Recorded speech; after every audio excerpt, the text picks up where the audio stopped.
Hello bachchon, let's read the question. And the question says the de Broglie wavelength of a neutron corresponding to the root mean square speed at 927 degrees C is lambda. What will be the de Broglie wavelength of the neutron corresponding to the root mean square speed at 27 degrees C?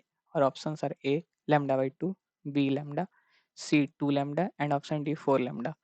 तो इस question को solve करने के लिए जो की concept use होगा की concepts to solve this question are पहला कि हम लोग जानते हैं कि लेमडा इज इक्वल टू होता है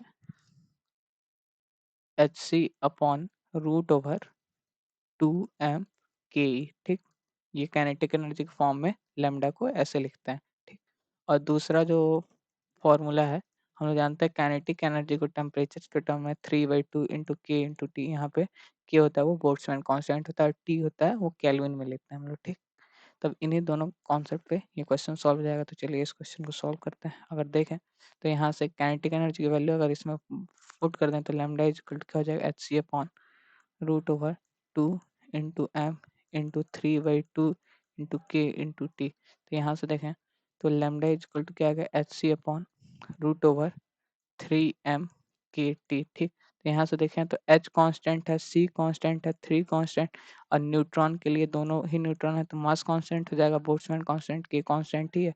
तो यहाँ से हम लोग क्या कंक्लूड कर सकते हैं, लैम्डा प्रोपोर्शनल टू 1/√t। ठीक,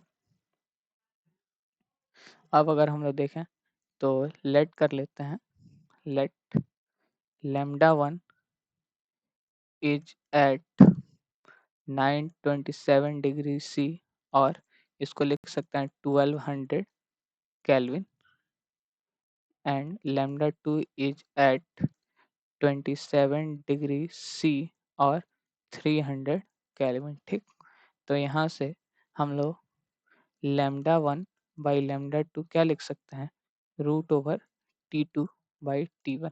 ठीक, तो लैम्डा 1 क्वेश्चन में गिवन है लैम्डा है तो यहाँ से हम लोग क्या लिख सकते हैं,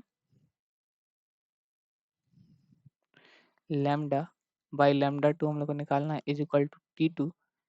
तो ये हो जाएगा 300 अपॉन ये हो जाएगा T1 1200। तो ये हो गया 1/4।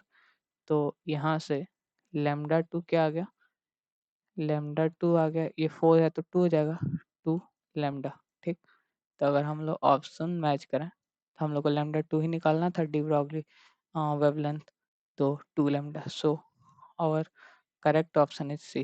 So the final answer is option C, 2 lambda. Hope you understand it well. All the best. Thank you.